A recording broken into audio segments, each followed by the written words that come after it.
So hello everyone, as many of you have contacted me regarding how to prepare for campus interviews as the placement season is like around the corner and it will be beginning in next 2 months.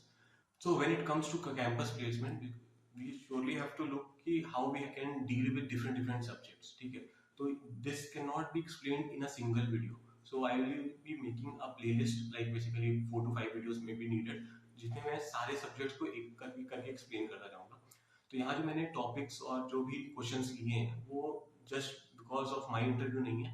ठीक है, मेरे friends हैं जिन्होंने JSW, Reliance और Exxon Mobil और बहुत सारी वेदांता कीन बहुत सारी कंपनीज में इंटरव्यू दिया है और मैंने उनसे जो भी क्वेश्चन कलेक्ट हो सकते थे मैंने उन सारे क्वेश्चन को कलेक्ट किया है और उसके बेसिस से मैं कौन कौन से सब्जेक्ट्स इंपॉर्टेंट है कि उसकी इंपॉर्टेंस कैसी है, कौन किस टाइप के क्वेश्चन किस टाइप के टॉपिक से रिलेटेड क्वेश्चन आते हैं, मैं उनके बारे में डिस्कस करूंगा. You have to see this की मतलब जो क्वेश्चंस है ना वो सबके लिए मोर और लेस सेम ही रहने वाले हैं.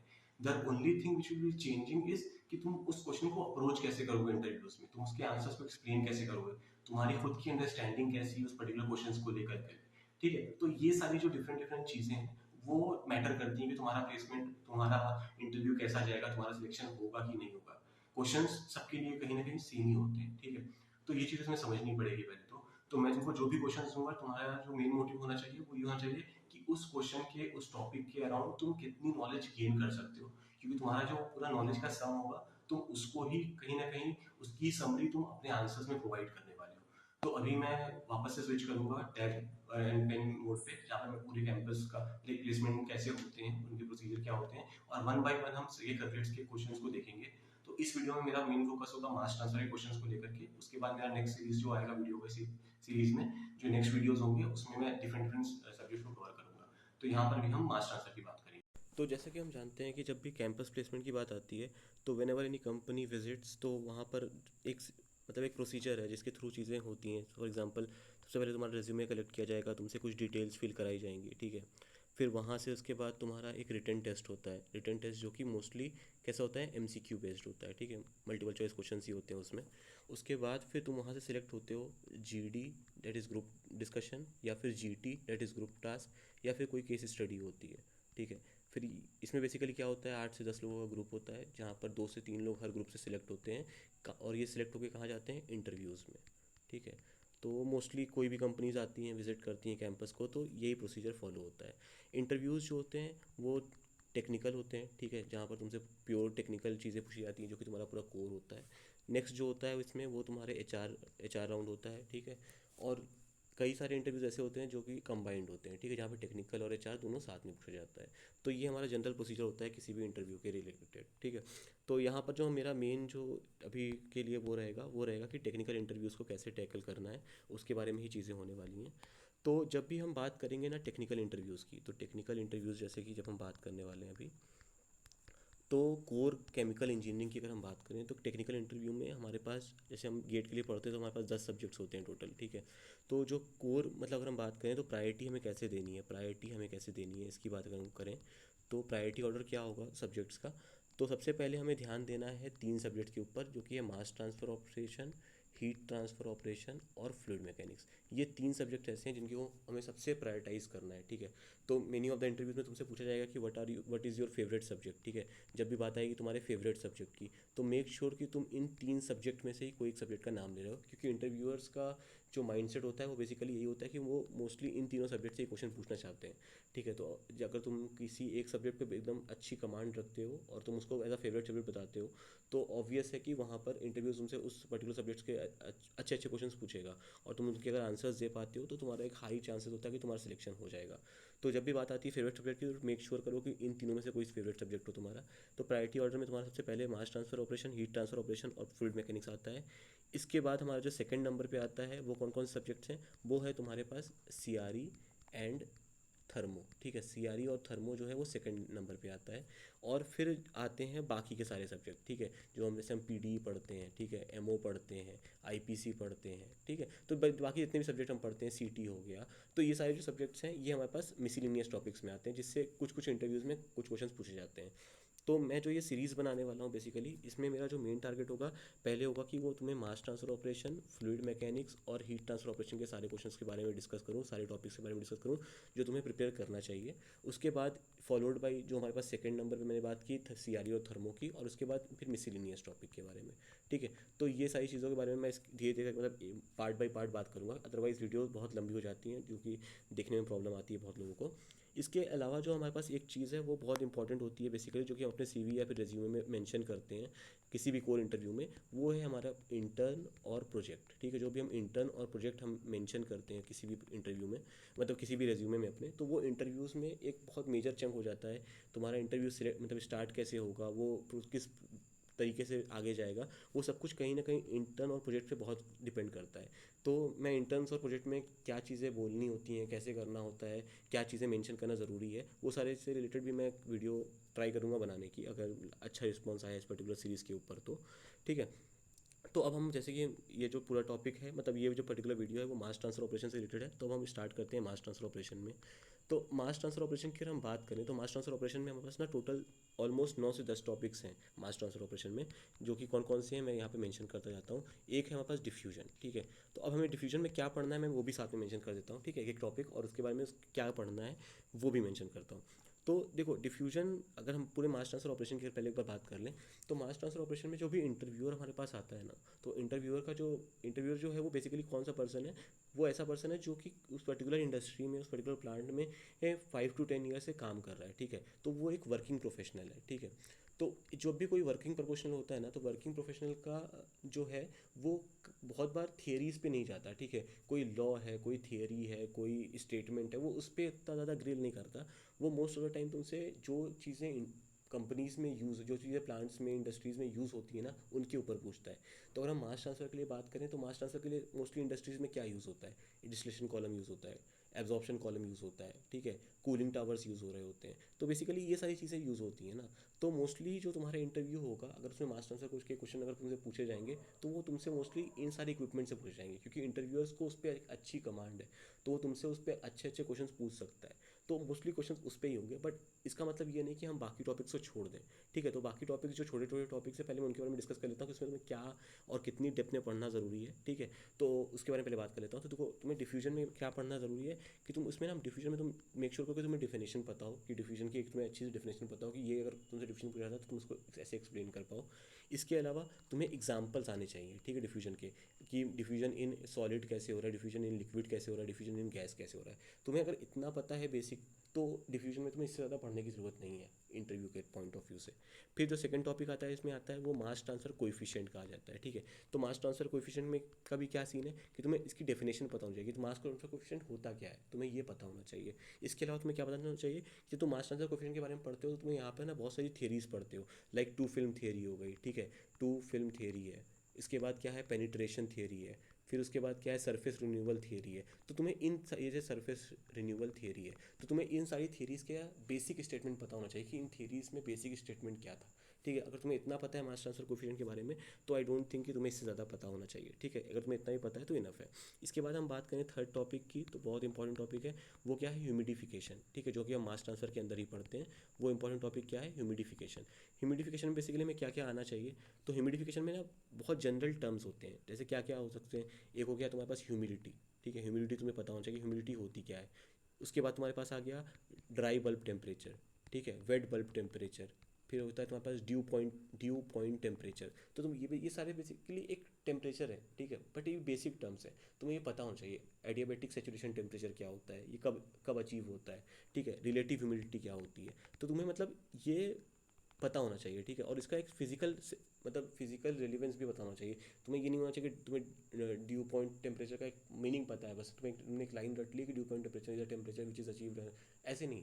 ठीक है, तुम्हें एक्जैक्टली पता होना चाहिए कि एक तुम्हें बहुत छोटा सा एक मतलब है इसका ड्यू पॉइंट टेम्परेचर का, तुम्हें वो कोर कंसेप्ट पता होना चाहिए। ठीक है, तुम उसको अगर तुम्हें पता है, तो तुमसे अगर उसके ऊपर काउंटर बैक क्वेश्चंस भी आते हैं, तो तुम उसको एक्सप्लेन कर पाओगे। तो ये ध्यान रखो कि तुम्हें वो सारी चीज़ें पता होनी चाहिए। तो जितने भी ऐसे बेसिक बेसिक टर्म्स होते हैं ह्यूमिडिफिकेशन चैप्टर में, उन पे ट्राई करो कि वो तुम्हें पता हो। ठीक है, इसके बाद अगर हम बात करें, तो हमारे पास और कौन कौन से टॉपिक्स आ जाते हैं इसमें, तो फोर्थ पे मान लो हमारे पास आ गया इसमें एड्सॉर्प्शन। एड्सॉर्प्शन हमने क्लास 9 10 टेंथ मतलब बेसिकली 11th या 12th में हमारे पास एडजॉर्प्शन का चैप्टर होता है एनसीईआरटी में से, ठीक है। तो ट्राई करो कि एक बार तुम वो ऊपर ऊपर से रीड कर लो, तो इसमें बेसिकली तुम्हें डेफिनेशन पता हो, ठीक है, कुछ एग्जांपल्स तुम्हें पता हो कि एडजॉर्प्शन के। ये सारे बेसिकली टॉपिक्स ऐसे हैं ना जो मास ट्रांसफर कोएफिशिएंट के अंडर ही आते हैं, तो तुम्हें इन सारी चीज़ों के बारे में थोड़ा आइडिया होना चाहिए। तो एडजॉर्प्शन हो गया इस तरीके से। इसके बाद फिफ्थ जो टॉपिक है अभी के टाइम पे बहुत इंपॉर्टेंट टॉपिक है, वो है मेम्ब्रेन सेपरेशन अभी के टाइम पे, क्योंकि मेम्ब्रेन सेपरेशन एक सस्टेनेबल वे है जिससे हम सेपरेशन को अचीव कर सकते हैं। तो इसलिए मेम्ब्रेन सेपरेशन जो है आज के टाइम पे काफ़ी इंपॉर्टेंट है। तो इसमें भी बेसिकली यही है कि हमें, ये एक टाइप का फिल्ट्रेशन टेक्निक है, तो इसमें कैसे फिल्ट्रेशन होता है, ठीक है, कितना प्रेशर रखना चाहिए, ठीक है, कितने टाइप के फिल्ट्रेशन होते हैं, नैनो फिल्ट्रेशन होता है, ठीक है, माइक्रो फिल्ट्रेशन होता है, अल्ट्रा फिल्ट्रेशन होता है, जो हम आरओ यूज़ करते हैं घर में उसमें कौन सा फिल्ट्रेशन हो रहा होता है। तो बेसिकली ये सारी जो बेसिक चीज़ें हैं, थोड़ा सा तुम्हें मेम्ब्रेन सेपरेशन के बारे में भी आइडिया होना चाहिए। इसके बाद अगर मैं बात करूँ तो हमारे पास सिक्स पे आता है, वो आता है एब्जॉर्प्शन, ठीक है। इसके बाद हमारे पास आता है एब्जॉर्प्शन। तो एब्जॉर्प्शन की अगर हम बात करें तो एब्जॉर्प्शन कॉलम बेसिकली हमारा इंडस्ट्री में यूज़ होता है, तो तुम्हें इसके बारे में एक अच्छा नॉलेज होना चाहिए। तो बेसिकली एब्जॉर्प्शन कॉलम की अगर हम बात करें तो एब्जॉर्प्शन कॉलम में तुम्हें क्या क्या पता होना चाहिए कि इसका बेसिक प्रिंसिपल क्या है, ठीक है, इसमें बेसिक प्रिंसिपल क्या लगता है, किस बेसिस पे इसमें सेपरेशन होता है, ठीक है। उसके बाद तुम्हें इसके एग्जांपल्स पता होना चाहिए कि तुमने एब्जॉर्प्शन का एग्जांपल कहाँ पर देखा है, मतलब कैसे सेपरेशन होता है, तुमने क्या कभी तुम डेली लाइफ में एक्सपीरियंस की है एब्जॉर्प्शन को, तो तुम्हें ये सारी चीज़ें पता होनी चाहिए। प्लस ये ध्यान रखना कि एब्जॉर्प्शन को जब तुम कोई भी मोस्टली इंटर्न वगैरह किए होगे तो वहाँ पर उस इंडस्ट्री में एब्जॉर्प्शन कॉलम होगा, ठीक है। तो अगर तुमने इंटर्न की है या तुम इंटर्न करने वाले हो तो मेक श्योर करो कि तुम वहाँ पर एब्जॉर्प्शन कॉलम को एक थोड़ा डीपली स्टडी करो, ठीक है। जो भी तुम्हें बंदा असाइन हुआ है, जो तुम्हें बताएगा चीज़ें, तुम उनसे क्वेश्चंस पूछो एब्जॉर्प्शन के ऊपर, जिससे तुम्हें पता चले कि ये कॉलम वर्क कैसे करता है, इसमें ट्रेस या फिर इसमें तुम्हें एक बेसिकली टर्म्स आते हैं जैसे HTEP होता है, ठीक है, HTU होता है, ठीक है, हाइट ऑफ ट्रांसफर यूनिट, ये सारे जो टर्म्स बेसिक छोटे छोटे टर्म्स आते हैं, इनका क्या मीनिंग है, कितने नंबर ऑफ कॉलम्स होते हैं, बस नंबर ऑफ ट्रेज होती हैं, ठीक है। तो ये सब तुम्हें पता होना चाहिए, ठीक है। तो इससे मतलब ये सारे जो छोटे छोटे टर्म्स हैं, छोटे छोटे क्वेश्चन हैं, ये बेसिकली एब्जॉर्प्शन कॉलम में पूछे जा सकते हैं। सेम गोज विथ एक्सट्रैक्शन, ठीक है, एक्सट्रैक्शन एब्जॉर्प्शन, ठीक है। उसके बाद तुम्हारे पास स्ट्रिपिंग आ गया, ठीक है। ये सारी जो चीज़ें हैं ना, ये मतलब इनसे मोस्टली, या फिर 9 पे तुम्हारा पकड़ लो तुम लीचिंग को, ठीक है, तो लीचिंग हो गया। ये तीनों टॉपिक्स भी बहुत छोटे टॉपिक्स हैं, ठीक है। इनके बारे में तुम्हारा अगर तुम्हें बेसिक प्रिंसिपल और एग्जांपल पता है तो काम चल जाएगा, इससे इतना कुछ नहीं पूछा जाता। अब हमारे पास जो मेन आता है वो आता है हमारे पास डिस्टिलेशन कॉलम, ठीक है। अब हम बात करेंगे डिस्टिलेशन कॉलम की। तो कोई भी इंटरव्यू हो तुम्हारा, अगर उसमें वो तुमसे पूछेंगे मास ट्रांसफ़र ऑपरेशन के बारे में, तो उसमें सबसे इंपॉर्टेंट जो कहीं ना कहीं आता है यूनिट, वो है डिस्टिलेशन। अब डिस्टिलेशन में क्या क्या पढ़ना है, कैसे पढ़ना है, उसके बारे में बात करते हैं। तो डिस्टिलेशन का ऐसा सीन है ना कि डिस्टिलेशन ऑलमोस्ट सभी इंडस्ट्रीज़ में यूज़ होता है, ठीक है। कोई भी इंडस्ट्री होगी, ऑलमोस्ट मतलब अगर कोई केमिकल की इंडस्ट्री है तो 80 to 90% ऑफ द इंडस्ट्री में डिस्टिलेशन कॉलम यूज़ होता ही है। तो डिस्टिलेशन का तुम्हें एक आइडिया, अच्छा आइडिया होना ज़रूरी है। तो इसमें सबसे पहले जो चीज़ें आती हैं ना, वो क्या आती हैं कि कितने टाइप्स ऑफ डिस्टिलेशन होते हैं, ठीक है। जैसे हमने अपने तुमने सिलेबस में पढ़ा होगा, फ्रैक्शनल डिस्टिलेशन के बारे में पढ़ा होगा, ठीक है। उसके बाद तुमने वैक्यूम डिस्टिलेशन के बारे में पढ़ा होगा, तुमने एजियोट्रोपिक डिस्टिलेशन के बारे में पढ़ा होगा, ठीक है। तो बेसिकली ये सारे जो डिस्टिलेशन के टॉपिक्स हैं ना, मतलब टाइप्स है बेसिकली, तो इसमें ना हर टाइप का एक मीनिंग है, ठीक है। मतलब मीनिंग बेसिकली हर टाइप एक पर्टिकुलर रीज़न की वजह से यूज़ होता है। जैसे तो तुम्हें वो यूजेज पता होना चाहिए कि कौन सा पर्टिकुलर डिस्टिलेशन हम कब यूज़ करेंगे। सिमिलरली इसमें ना एक्सट्रैक्टिव डिस्टिलेशन भी होता है। तो तुम कोई भी स्टैंडर्ड बुक अगर फॉलो करोगे ना, कोई भी स्टैंडर्ड बुक ले लो डिस्टिलेशन कॉलम के लिए, तो वो स्टैंडर्ड बुक में ना तुम्हें ऑलमोस्ट सारे टाइप के डिस्टिलेशन कॉलम के पता चल जाएंगे, सारे मेथड्स पता चल जाएंगे डिस्टिलेशन कॉलम जिसमें यूज़ होता है। और हर के बारे में होगा कि this particular distillation column is use in this way, और इसमें मतलब ये जब पर्टिकुलर कंडीशन अचीव होती है तब यहाँ पर यूज़ करते हैं, और उसका साथ में वहाँ पे एग्जाम्पल ही मेंशन होगा। तो तुम उसमें एग्जाम्पल के भी पढ़ सकते हो, तो तुम्हें एक आइडिया रहेगा कि क्या पूछा जाएगा, ठीक है। तो बेसिकली ये तुम्हारे टाइप्स जो है वो तुम्हें पता होना चाहिए। इसके बाद जब हम डिस्टिलेशन कॉलम में, जैसे हमारे पास एक डिस्टिलेशन कॉलम है तो इसमें हम फीड डालते हैं, तो ये जो फीड है ना, ये डिफरेंट डिफरेंट टाइप्स की होती है। कभी हम सैचुरेटेड फीड डालते हैं, सैचुरेटेड लिक्विड डालते हैं, कभी हम सैचुरेटेड गैस डालते हैं, कभी हम सुपर हीटेड गैस डालते हैं। तो बेसिकली क्या है कि अलग अलग टाइप की फीड हम डालते हैं, ठीक है। तो ये टाइप्स ऑफ फीड भी पता होना चाहिए कि कितनी टाइप्स की फीड हम डाल रहे हैं, और वो फीड अगर हम मतलब किस टाइप की फीड डाल रहे हैं तो उस बेसिस पे हमारा कॉलम के किस हाइट पे हम चीज़ों को इनपुट दे सकते हैं, ठीक है। तो वो तुम्हें एक आइडिया होना चाहिए। बाकी एक डिस्टिलेशन कॉलम में जो बेसिक टर्मिनोलॉजीज है कि top product, bottom product, reflux ratio, ठीक है, ये सारे जो बेसिक बेसिक जो तुम्हारी टर्मिनोलॉजीज हैं, ठीक है, तो वो सारी चीज़ें तुम्हें पता होनी चाहिए। जितनी भी तुम्हें बेसिक टर्मिनोलॉजीज मिले, ट्रेस क्या होती हैं, कॉलम्स क्या होते हैं, ये सारी मतलब बेसिकली क्या है, और मतलब इसका significance in terms of distillation column क्या है, वो तुम्हें एक बेसिक आइडिया होना चाहिए कि डिस्टिलेशन कॉलम को तुम्हें कोई एक्सप्लेन करने बोल देगी what are the parts in distillation column, तो तुम उसको वो चीज़ बता पाओ। उसके बाद अगर मैं बात करूँ तो तुम्हारे पास आता है कि अगर डिस्टिलेशन कॉलम की हम बात करें तो उसमें मास ट्रांसफर ऑपरेशन भी हो रहा होता है और हीट ट्रांसफर ऑपरेशन भी हो रहा होता है। तो एग्जैक्टली मास ट्रांसफर ऑपरेशन होता कैसे है, ठीक है, अगर तुमसे कोई पूछ ले कि डिस्टिलेशन कॉलम में एग्जैक्टली होता क्या है, कैसे ऐसा होता है कि दो चीज़ें जो हैं वो सेपरेट हो जाती हैं, तो तुम ये नहीं बता सकते ना कि एक टेम्परेचर पे चीज़ें बस बॉयल हुई और ऊपर नीचे हो गया, ऐसे नहीं होता। तो तुम्हें बेसिकली एक की वो पता होना चाहिए कि एग्जैक्टली मास ट्रांसफर होता कैसे है।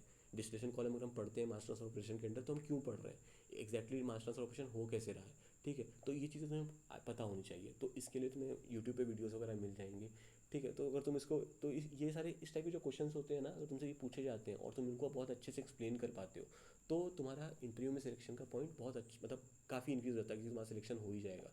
तो ये सारी चीज़ें हैं। बाकी तुम्हारे पास बहुत इंपॉर्टेंट टर्म आता है रिलेटिव वॉलेटिलिटी का, ठीक है। डिस्टिलेशन कॉलम बेसिकली वर्क ही इसी प्रिंसिपल पे करता है, रिलेटिव वॉलेटिलिटी के। जो अलग अलग टाइप्स के डिस्टिलेशन कॉलम हमें प्रोसेस बनाने पड़े, अलग अलग टाइप्स के डिस्टिलेशन प्रोसेस बने, इसका जो रीज़न था कहीं ना कहीं वो रिलेटिव वॉलेटिलिटी से भी आता है।